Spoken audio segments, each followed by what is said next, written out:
So welcome to Theology on Tap. This is our first in this format of Theology on Tap.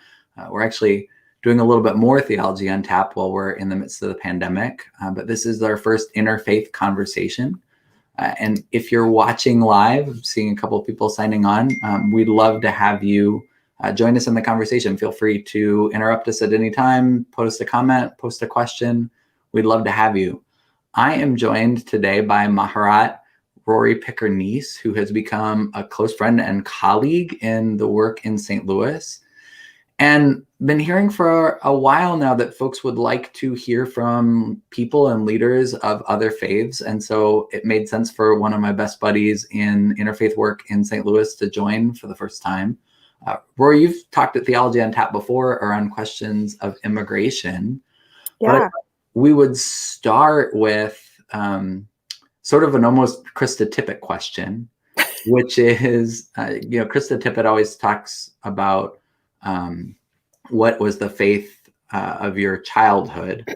But I have been really interested in the question lately about where people locate themselves within religion. I heard when I was in India a couple of years ago, somebody say there's not Hinduism, but Hinduisms. And I find that true of a lot of the major religions, is there's like lots of different iterations. So where do you locate yourself inside the wider Jewish community?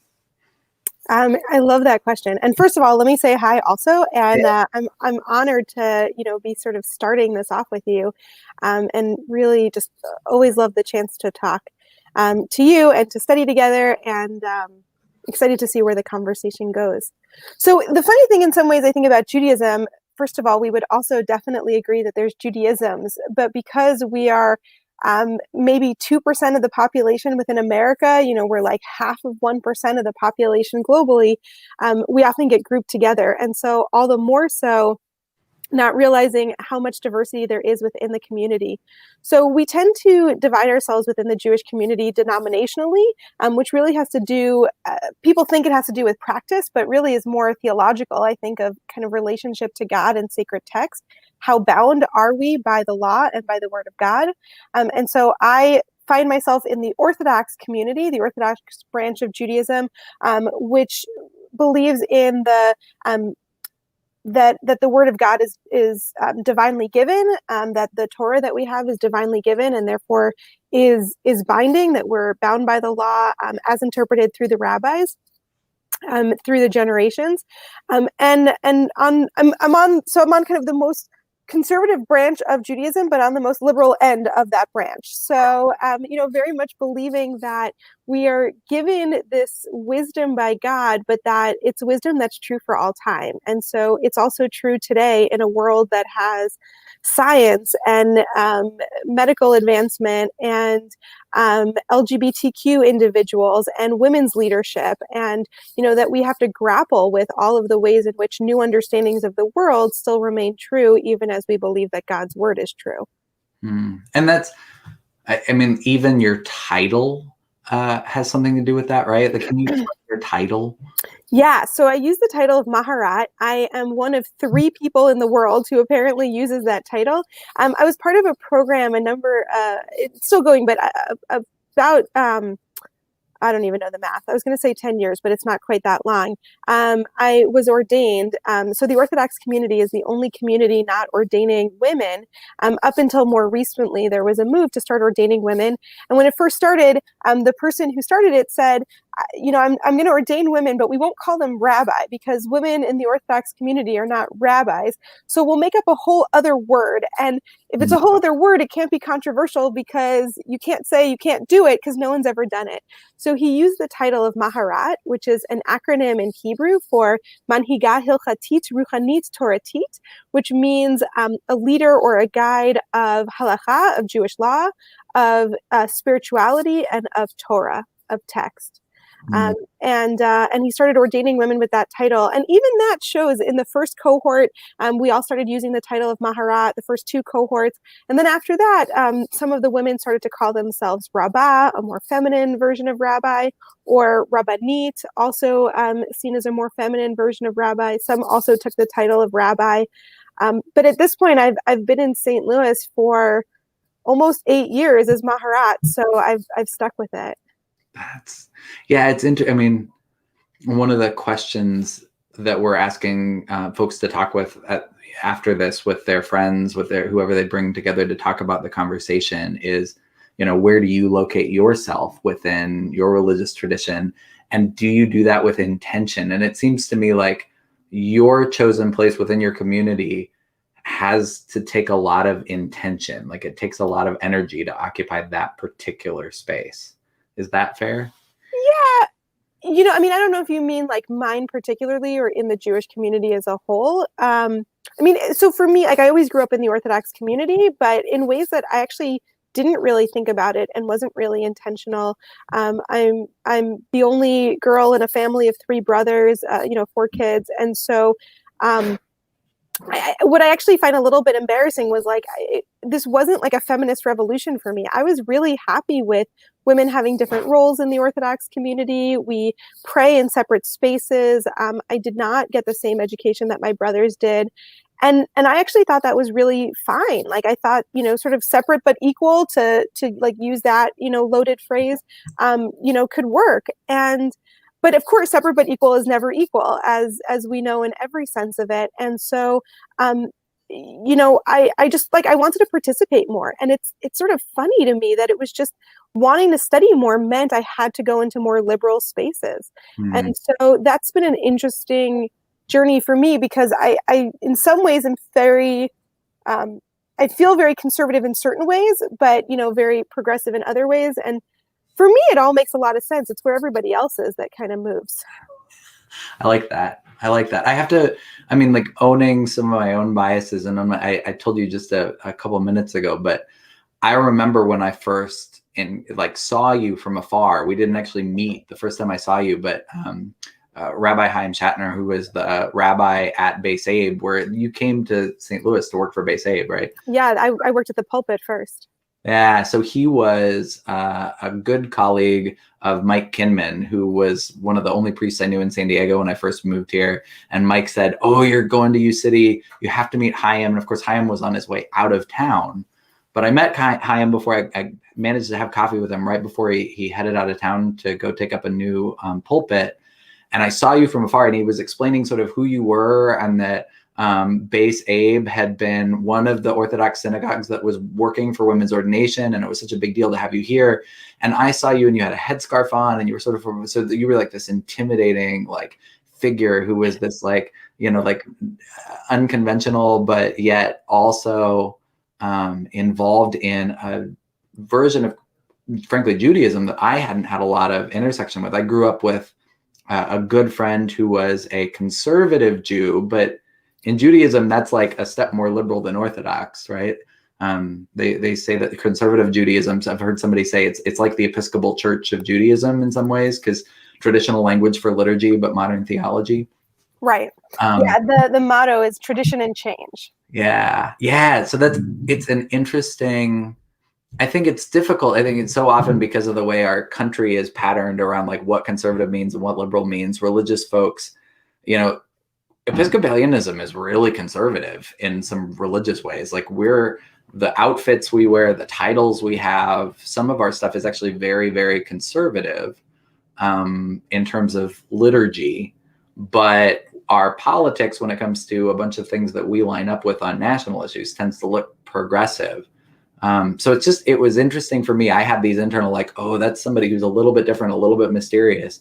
Could you talk a little bit about, besides your ordination, besides your role within the Orthodox community, what does that mean in terms of your religious practice? Does it affect what you wear, where you live, those kind of questions? Like how does your place in Judaism affect those things? Yeah, absolutely. So yes, I mean all of those things. We interpret the text in a very strict way, and so that translates to dietary laws. We keep a strictly kosher home that includes not only no pork products or shellfish, but we keep separate dishes for meat and for dairy. I actually have, I don't know, maybe 6 sets of dishes when you factor in Passover dishes and nice dishes and weekday dishes. And so things like that. The food that we will get is certified as kosher or prepared in a kosher kitchen. And in terms of, so I cover my hair. I've been covering my hair since I was married.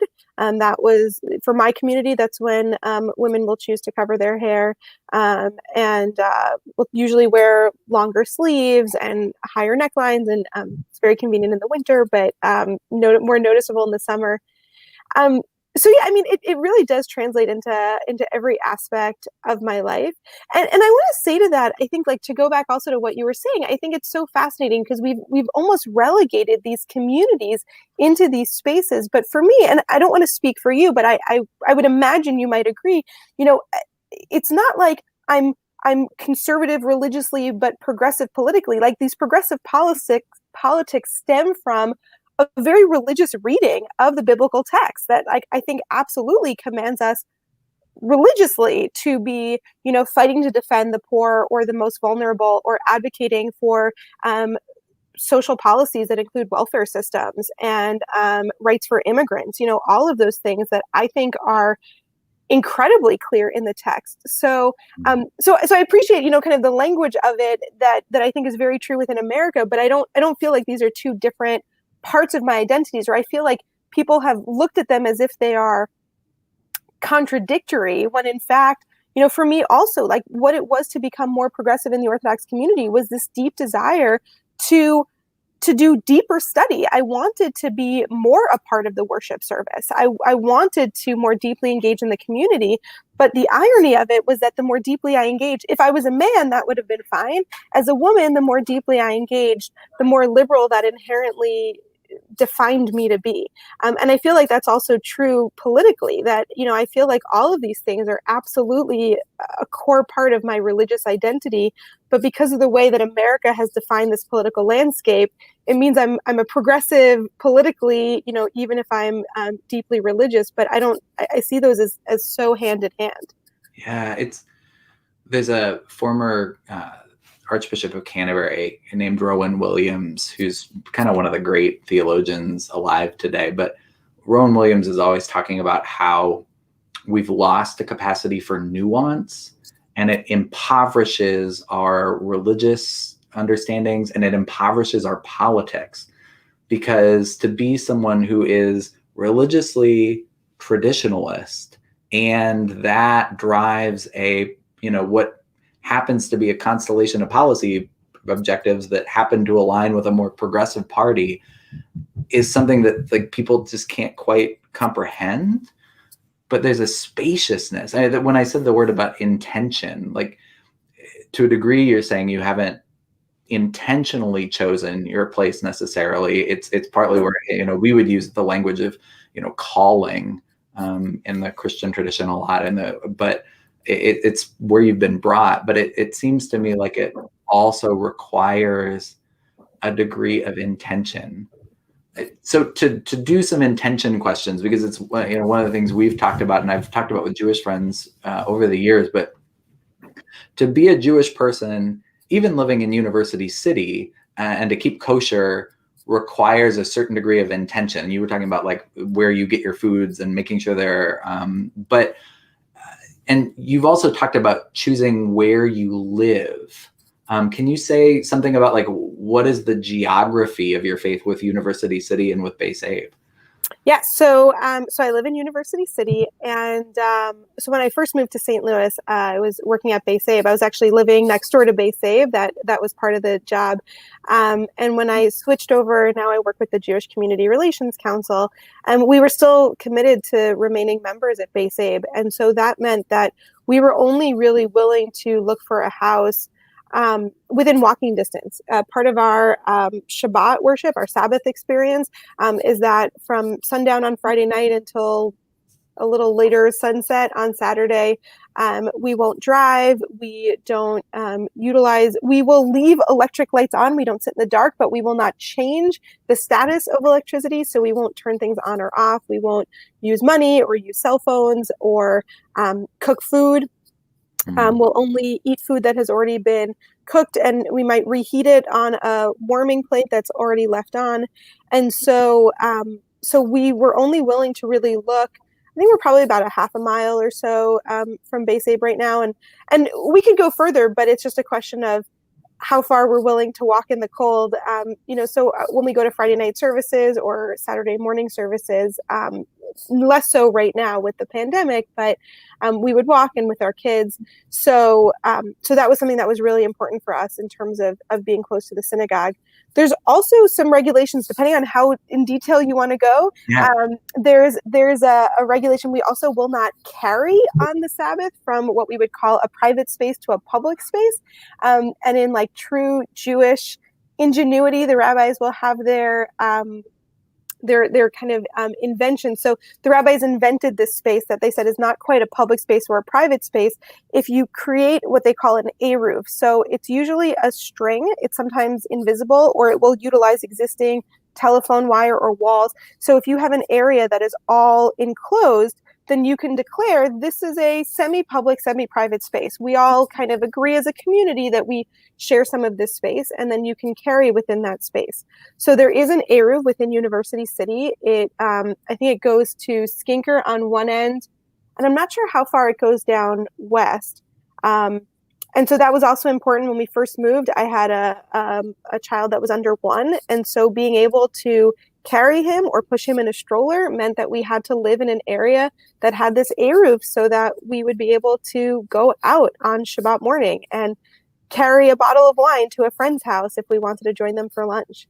Yeah, I remember learning about that, but the most concrete image I have of an eruv is one of the times I visited Jerusalem. I happened to be down by the Western Wall, and there are just like all of these lines that come together to get to the wall. And somebody explained to me, it was because they go out to all of these different neighborhoods to bring the wall within the eruv. So my guess would be there are a couple of different definitions of eruv for University City too, because out toward the west end of University City, you have several different shuls that may have slightly different interpretations of this. Yeah, I'm not sure the community does it together. I think there's one, although I can double check. I mean, that it becomes an interesting area where communities start to really work together because they realize it as a need. I'm from New York originally. In New York, you had tons of multiples, and then who would actually trust this one or trust that one? We're a much smaller community in University City, so I think it's all one, but it's certainly possible. Yeah. So what happens if the eruv breaks? Debbie Schuster wants to know. Yeah, I love this question. And I want to just say, by the way, this was a question on my ordination exam. So good job. The Jewish answer to everything is sort of, it depends. Well, so if the eruv is broken, if the eruv is down, so if we know before Shabbat, then no one can carry on Shabbat. So there's actually an email that will go out to Jews who want to be on the listserv. I get an email every Friday afternoon that says the eruv has been checked and it is up, or it is kosher. Wow. And everything is good. Or you usually have to be really worried before a snowstorm or an ice storm that the eruv might be down. I have a brother who lives in New York who's one of the eruv checkers. He has one of those like cherry picker trucks. Like he gets to drive around and check it. So if it is down, like there have been weeks where it's down, and we just we prepare in advance not to carry anything. So depending on what our plans might have been, like you drop off that bottle of wine beforehand, or if you have a young child, then you might have to just choose to stay home.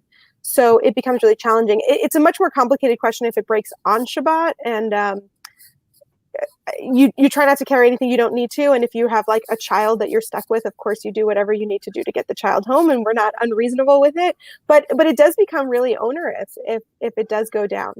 Yeah, this was one of my best friends when I was a little kid was they called themselves a one dishwasher kosher household, which is a distinction in the conservative community, but they kept kosher. And Mike, the dad, had grown up more Orthodox in New York. And I remember really clearly we went canoeing in the Boundary Waters, and Mike had a mosquito fly into his mouth. And my dad got all worried. He said, "Mike, are mosquitoes kosher?" And he swallowed and he said, "They are now." So there's a degree to which Interpretation is always a part of things, but there's a degree to which, you got to like live life and get through life too. So thanks for spending some of the time talking about that. I think too, like in the pandemic you mentioned, but it strikes me how much Judaism is a domestic tradition, like how much of your faith practice is at home.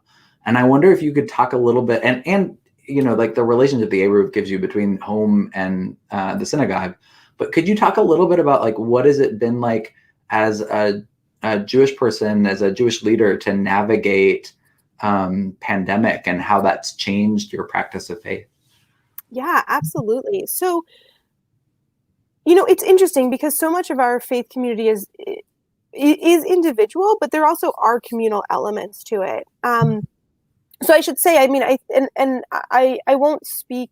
I won't speak to the Anglican Church as a whole because I won't claim to know that much about it. I mean, I know like where, unlike my understanding of like in the Catholic Church where you have sacraments, like certain things that require a priest, there's very little, if anything, in the Jewish community that requires somebody who's ordained, right? Traditionally, kind of being ordained means somebody says, there's no kind of like infusion of, I don't know, power or holiness or sanctity that goes into a person, but it's more the recognition that this person has studied enough and has enough. I mean, this is why, like, that was the question I got asked. It was, my ordination exam was sort of like a, what would you do in this situation? And it was a little bit more of like a, how do you think than a, what is the correct answer, right? Like, how would you work through this problem? So, so for me, like being ordained might mean that I'm recognized in the community as having thought more about these things and having been trained in them. But anyone in the community, I mean, you don't need a rabbi to be married. You don't need a rabbi to do a funeral or a baby naming. You need to be married. You need a contract and 2 witnesses, and there's a process. So oftentimes the rabbi knows what the process is, but you don't have to be. Other than like the state of Missouri might want a faith leader to, sign the license. But so in that sense, like we don't need the community for any specific ritual items, but we need community the way that anybody needs community. We all like to gather together. And there are certain prayers and certain rituals that we only can do in community. And particularly, I think the most poignant is the Kaddish, which is a prayer that is traditionally said for the dead. It is said for a child who's lost a parent for 11 months after the parent dies. Anytime the community gathers together in prayer, there is Kaddish multiple times. For other family members, it's said for 30 days, and it's also said on the anniversary of when the person died. And it's a fascinating prayer because it says nothing about death. It's all praise of God. Kaddish, it means holiness. It is sanctifying the name of God. But we do it as a way to sort of say, like, we want to sanctify the name of God, and we want the merit of this to go to the soul of the one who has passed. We're doing it to elevate the soul of whoever has passed. And so that's been really painful for people not to be able to do that, both in terms of the practical elements of what is it to be able to honor those who have passed, and that's part of our mourning process.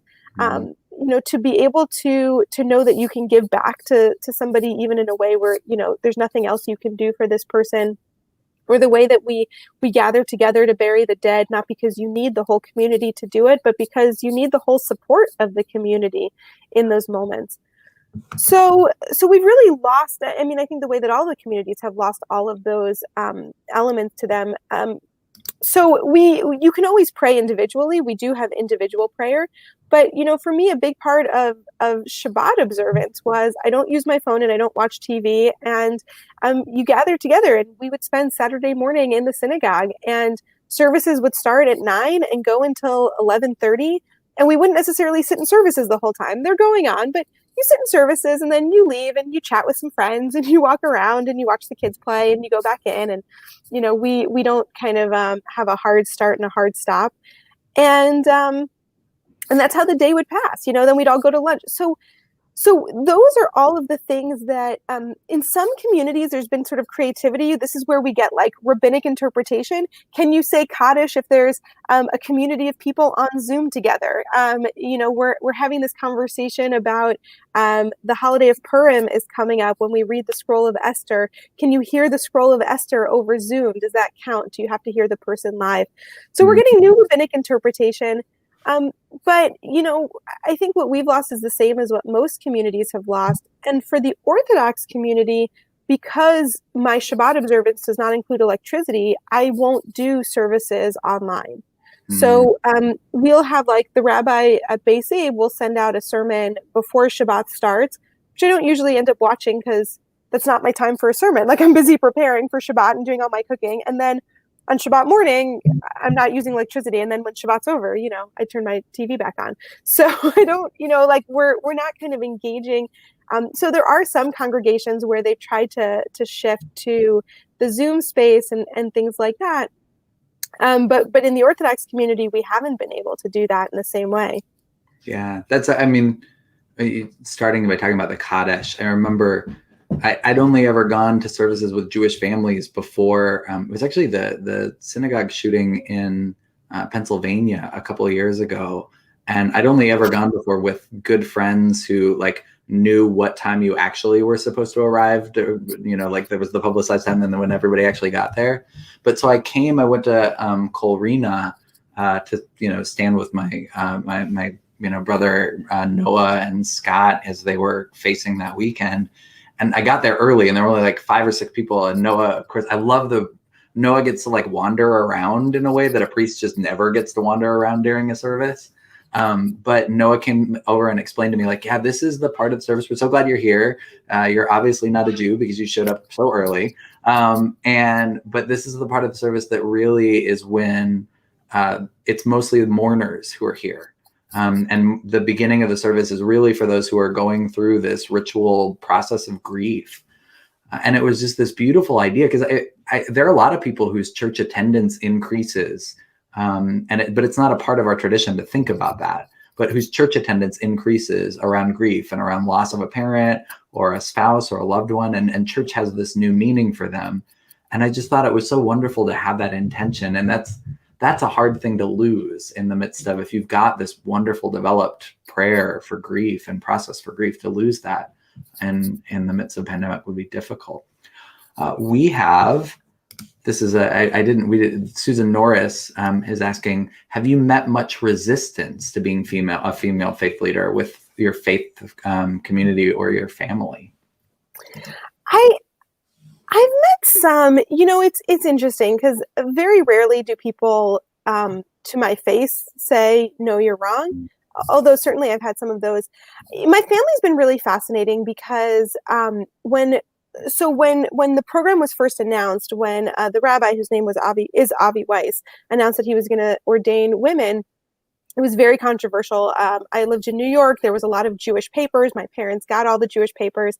And this was like the number one topic, the way that he was destroying the Jewish community and things like that. And my parents were pretty critical of it. And then at some point, I told them that I was going to do it. And it was interesting because they knew Avi Weiss. He had been an activist in the 80s to support Soviet Jewry, Jews who were trying to get out of the former Soviet Union. And so he'd built a name for himself in that.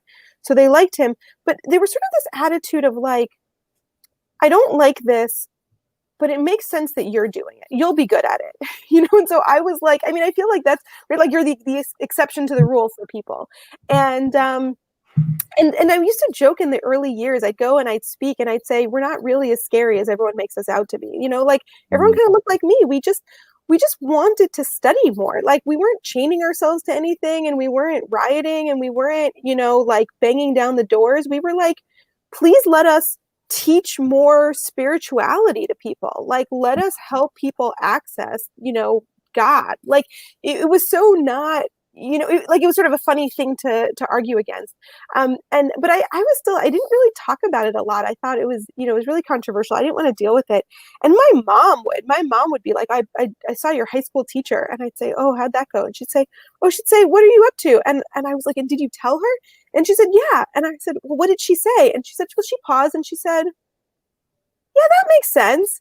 Mhm. And so it was kind of like the ways in which, it would start to break down. Um, now like I'm mostly in spaces where, like Base Abe is a really welcoming space. I mean, people kind of choose, like, you don't have to invite me into your space. I'm not banging down the doors of the other synagogues that don't want me in there. But I will say that there was this one time, I still think back to it, that I was giving the sermon on a Saturday morning, and when I got off the pulpit, I think it was after services, a man who was visiting that weekend, he came up to me and he said, I just loved seeing you up there. Like it was so great to see you up there. And I said, oh, thank you very much. And he said, my friend, he came with me and he walked out as soon as you got up. He didn't even listen to you, but I listened, and it filled my heart. I just loved seeing you up there, to see women up there.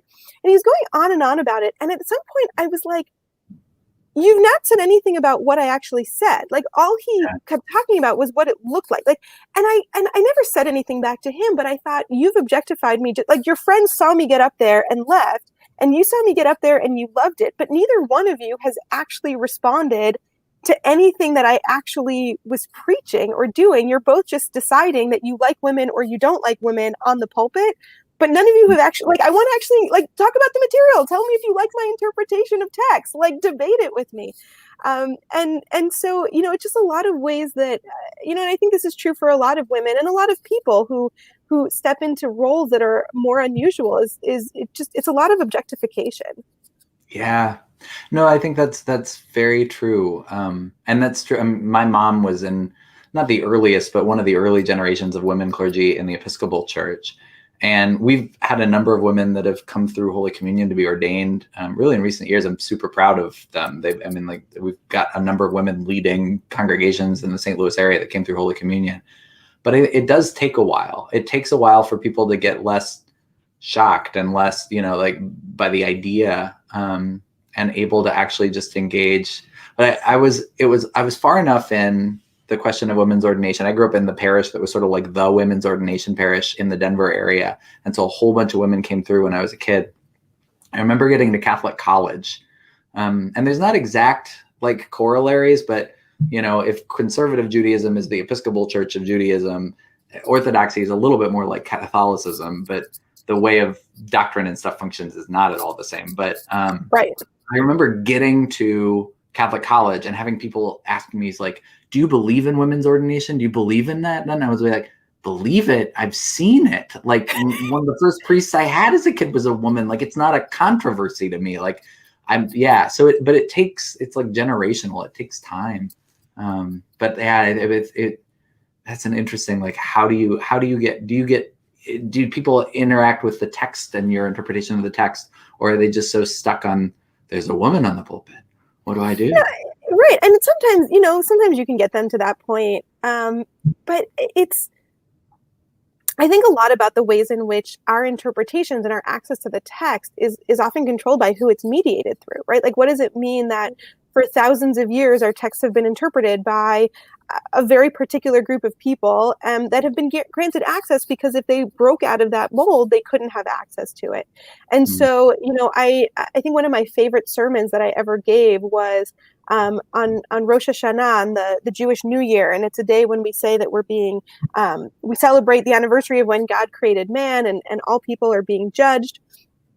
And as part of our prayers, we say the phrase over and over again, Hayom Harat Olam, which gets translated in the book as today is the birthday of the world. But in fact, the phrase, after I did a little bit of research, the phrase actually comes from, I think it's in the book of Jeremiah. You can correct me because I think you do prophets more than we do. But I think it's in Jeremiah when he's lamenting that he'd ever been born. And he says, right, like he wishes that he had that he had never been born in the first place, and he had just stayed in his mother's womb, and his mother had remained pregnant forever. And so this like harat olam is actually like harat leolam, which in the Hebrew it's like an eternal pregnancy, and it actually is the same phrase. And so it's like today we are eternally pregnant. And I gave this sermon while pregnant with my youngest child, and it was like a whole different interpretation, because who had ever like talked about, like, who had gotten up to, who was pregnant, who was able to talk to it, where or in all of these I mean, and pick your identity, but whatever the identity was that, and we can talk about it in the context of disability, we can talk about it in the context of LGBTQ, we can talk about it in the context of wealth, we can talk about it, all of these individuals who, could not access the highest levels of academia weren't given, you were what's the word, but kind of sent off to the blacksmith or apprenticed out or whatever you might have been doing. And we've actually we've lost all these interpretations of our texts because the people who just, would have read it differently, or who would have understood it. I don't even mean read it, right? But who would have had a profound understanding because they, a friend of mine is doing a weekly podcast on the Torah portion, and she was just talking about how differently do we understand the book of Leviticus and all that we talk about, now that we've actually lived through plague, this idea of the priests and this plague that can come upon your house, it's a whole different interpretation because now we've actually done this. And so, we're going to interpret Bible differently than even a generation ago did. And so, that's the beauty of it, is when does somebody see it not as a hindrance, but to say, oh, you actually have a perspective on the world and a perspective on the text that I can't access. And if we really want to get at God, if we really want to get at the sanctity of the text, then we need to bring us all together to say, show me what I can't see in it.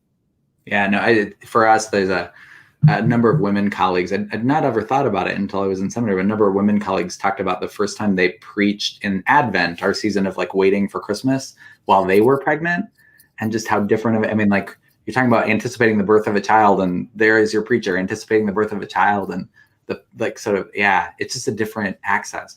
I want to push you a little bit on this question of identity and feminism and knocking doors down, because as much as you say that, I also know you've been active in movements around the segregation of the wall in Jerusalem. And I wonder if you could talk a little bit about that and where your location has caused you in relationship to Israel, in particular around the religious practice on the wall.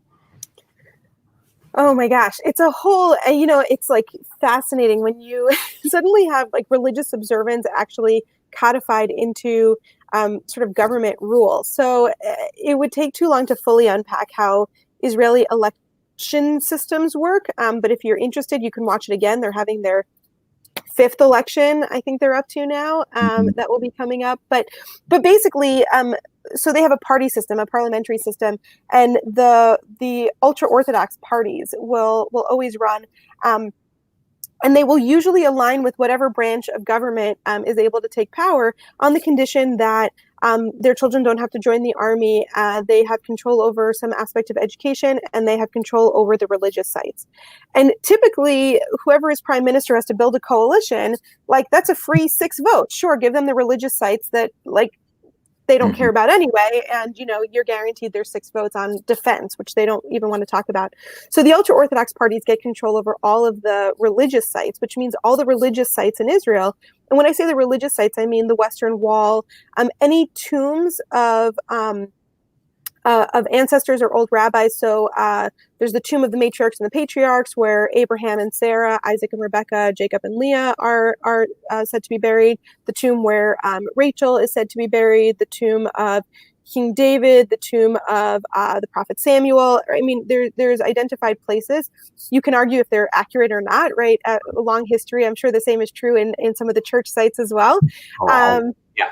Right. So, but they all become Orthodox synagogues, and that means separate spaces for men and women. Men have a separate entrance, women have a separate entrance, which I was saying before, right? Part of me would never really totally care about, but ultimately, the men's space is always larger than the women's space and what women are allowed to do in that space.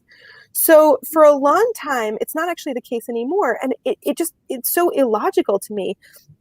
So the Western Wall, it's this big outdoor plaza, and there is a divider, and there's a larger men's space, and there's a smaller women's space, but anyone can go up to the wall and pray. But there was actually a law that said that women could not wear certain ritual items that men would typically wear. So the talit, the prayer shawl, that is fairly common now for women in conservative and Reform Judaism, but in the Orthodox community, women tend not to wear.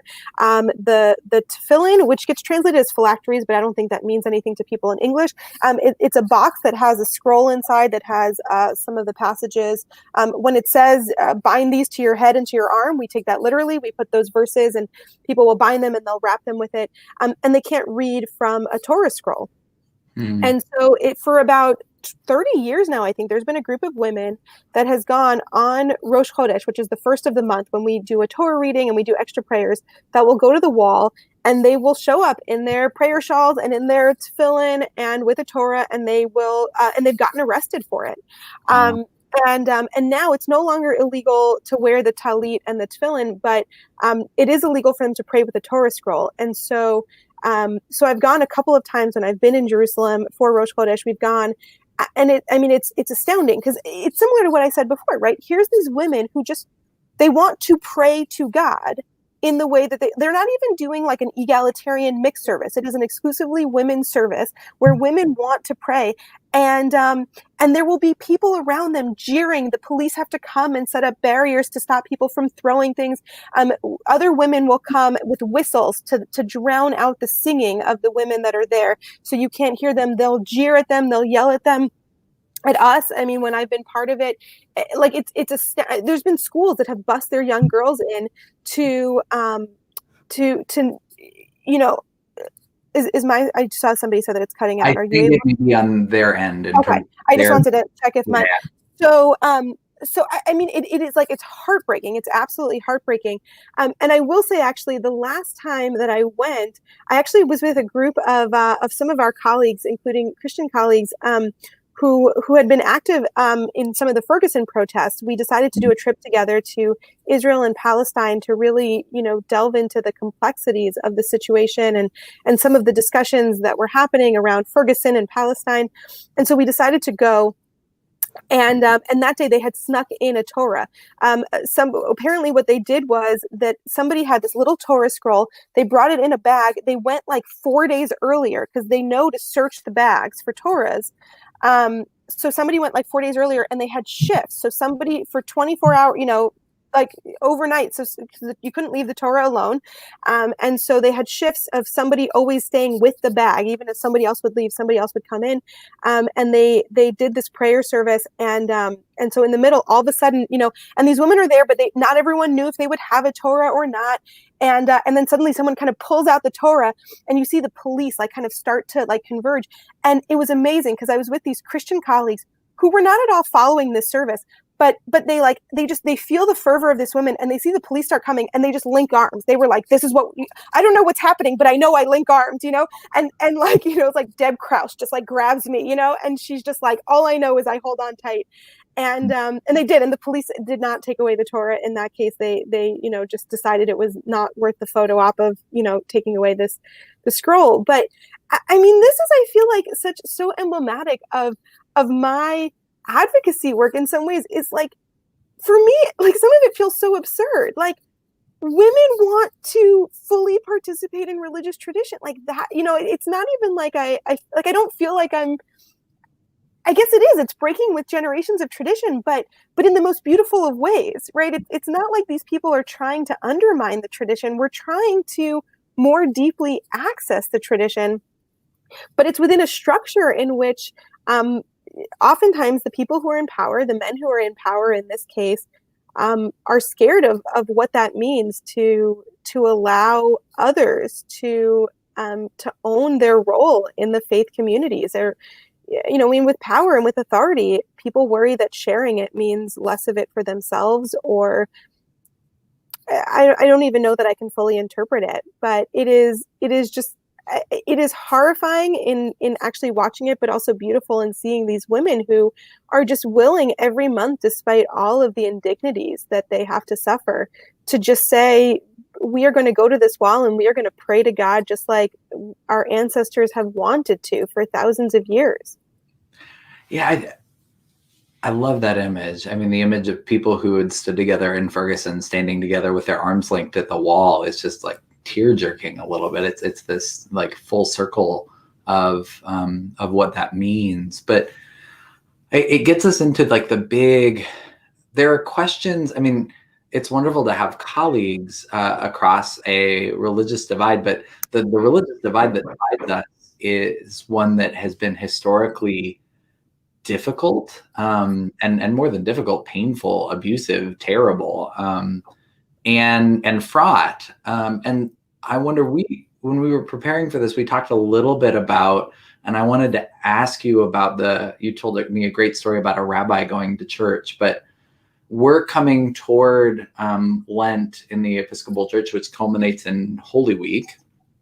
And I wonder if you could talk a little bit about, like, there is a Jewish awareness of Christian liturgical cycles and what can happen during Holy Week. And I wonder if you could talk a little bit about what that is and the history about that.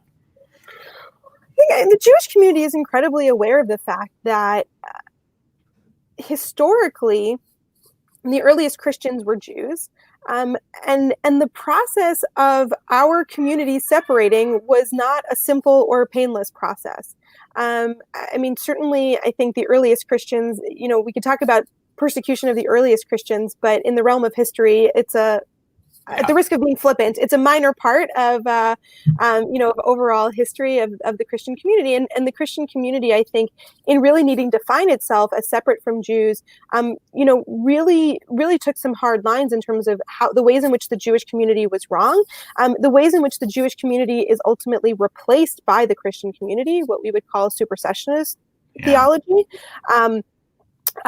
Christianity being the new chosen people, the new Israel, and those who felt the need to advocate for their definition of God, of Messiah, of Jesus, whatever it might be, through the sword, and that has included historically Jews not being allowed to worship, our books being burned, our books being censored, forced disputations, which were public debates in which rabbis were forced to debate against priests, and invariably, usually the rabbis lost no matter what it was that happened, or the disputations where the fear was that if the rabbi did not do exactly as needed to be, the people would get kicked out.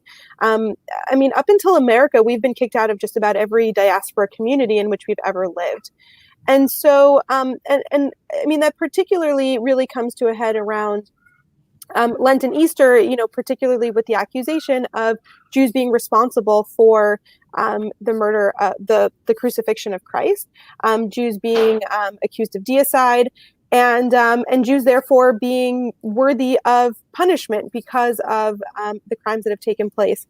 And so, while we're not quite as worried today, there used to be, and much more kind of in Europe, although not that long ago, worries about things like blood libels. Easter often coincides with Passover. There's been this story that on Passover we eat matzah, this flat kind of not even wafery, like broken, easily to break, brittle bread, and that blood of Christian children is used, and so therefore, Jews have to be attacked for killing Christian children. If ever a child would disappear, Jews would often be accused of that or be scapegoated in some ways. I mean, while we're not really worried as much about things like blood libels, and today we are still very aware of the ways in which language that gets used in the Christian community can still provoke a subtle anti-Semitism that people might not even be aware of.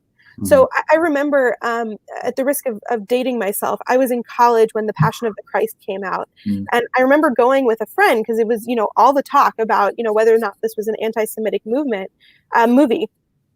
And I remember I saw it with a friend of mine who was Catholic, and we watched this movie. And at the end of the movie, he said to me, well, it's not the Jews who killed Jesus, it's the Pharisees who killed Jesus.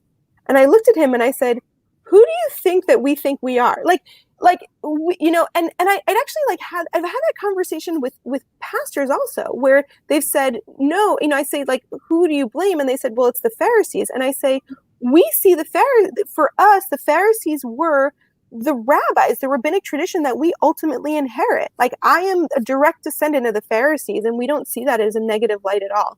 And so when you have Christians who say, no, we're not accusing the Jews, we're accusing the Pharisees, you have Jews who very proudly are from of the Pharisaic tradition. Or the ways in which, people are just kind of not mindful of, so they'll talk about the Jews in the story, and they may or may not think about them in the modern context of Jews, but then you actually encounter real Jews in the real world today. And what's the association?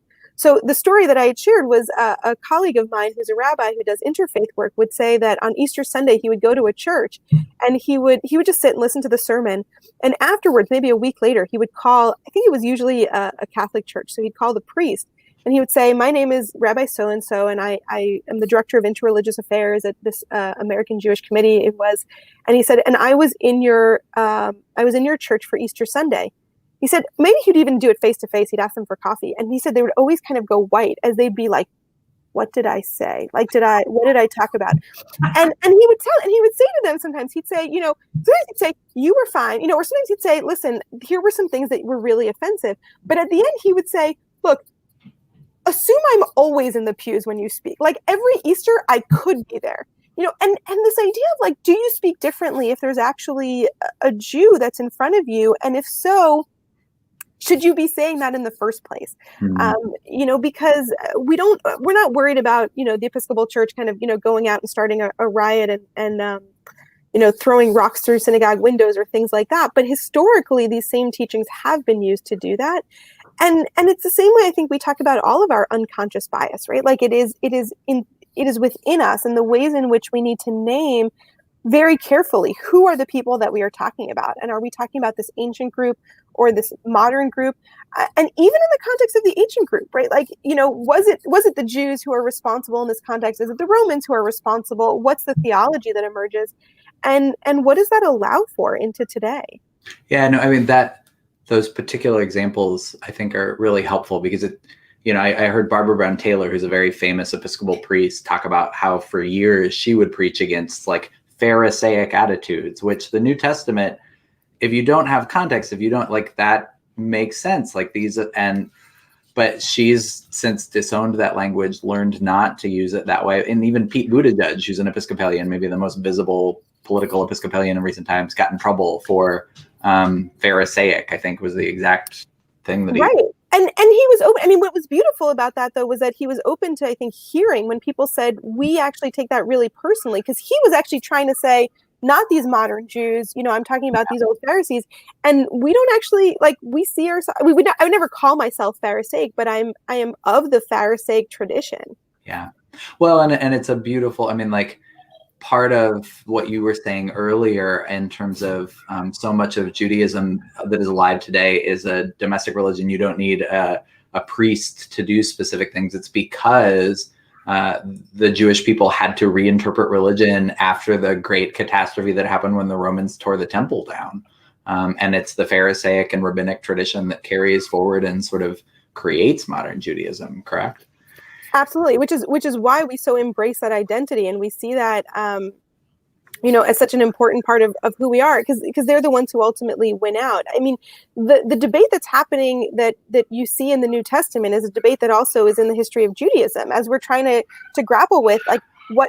Sorry if you're hearing yelling. It's okay. I got it.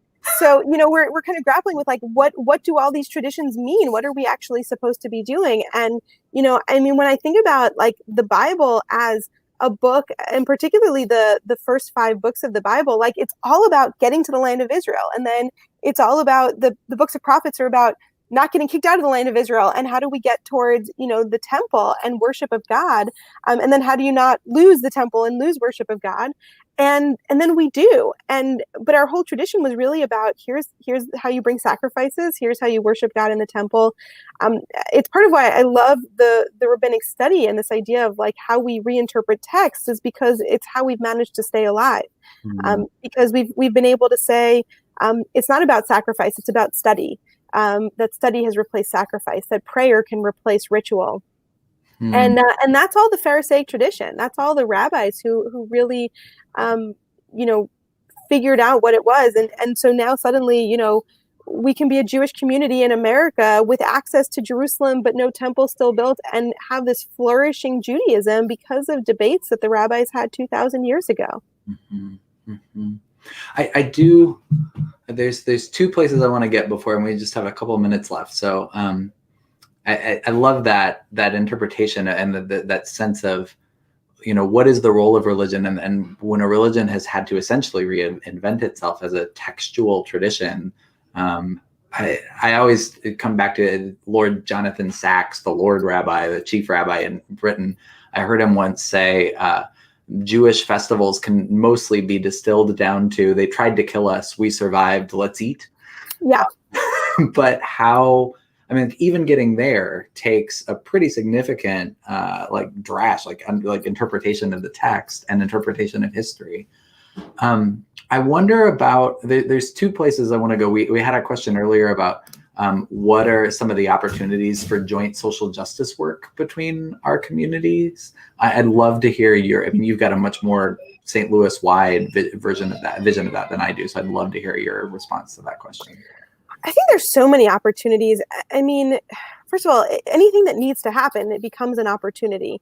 Our Jewish community is deeply engaged in work of anti-racism work, in particular, pro-immigration work, as I've referenced earlier. And particularly, we're very excited that the new administration has said that they are going to increase the cap of refugees that can come in, because we were seeing practically nothing in St. Louis in recent years. We do advocacy in Jefferson City, education about gun violence, environmental racism, environmental injustice. I mean, for the Jewish community, we recognize that there's very little we can do just for the Jewish community. We're invested in the region at large, and if our region is suffering, then we're suffering. So we're invested in partnerships in any and all of that work. And I will say that, on the one hand, there's some things that it's kind of fun to be the Jews who do this, but I will also say, having spent time in places like Jefferson City, more people are Christians than Jewish there, and so I think Mike can get further with a collar and a maleness, and a whiteness than I might with a female and a headscarf. But so just the look, Yeah. I think there is what to be done, and I also think that there's ways in which we just need more people power of getting our hands dirty and doing some of this work. There's programs that we can't run as a small community that we can run as larger communities that we can do more together. But there's also advocacy work that my experience has been, I've gone to elected officials as the Jewish community where people are kind of okay, great. And then we show up and we say, this isn't the Jewish community. This is the Jewish community with the Catholics and the Baptists and the Episcopals and the Muslims and the Buddhists. And we are all here to tell you, you can't separate children from their families when they cross the border, as one example of when we went to Roy Blunt's office, and that actually does get people to sit up straighter, because it's not one group. It's, if you can form a coalition that surprises people, they have to sit up a little bit straighter.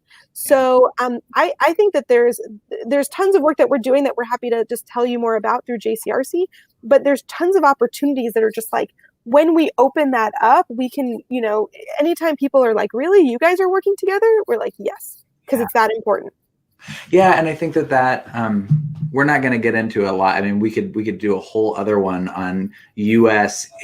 Israel Palestine Christian. You and I could talk about that for 45 minutes. But I think in those questions where I loved your image about what is the ethical way to engage in another country that has religious claims that both of us resonate with and has a particular history. I mean, the history of Anglicanism and Judaism basically is what gives us the modern state of Israel. But there are so many opportunities for us to stand together. And I will say, I love going into those kind of meetings with Rori, because when I'm standing there with my collar behind Rori, they get even more nervous. I think when they see the two of us together. I did some testimony this week about a particular gun violence or a particular firearms, and they're calling it firearms in churches, but it's all houses of worship. That if they pass it and through the committee, if it comes up, I am sure that Rori and I and other religious leaders will be working to, like we did 3 years ago, try to stop. And I love it when they try to poke the bear like that, because that's one that you can get religious leaders together across lots of different divisions And if you start asking us about whether we want firearms in our houses of worship, we might also tell you where we don't want firearms beyond our houses of worship too.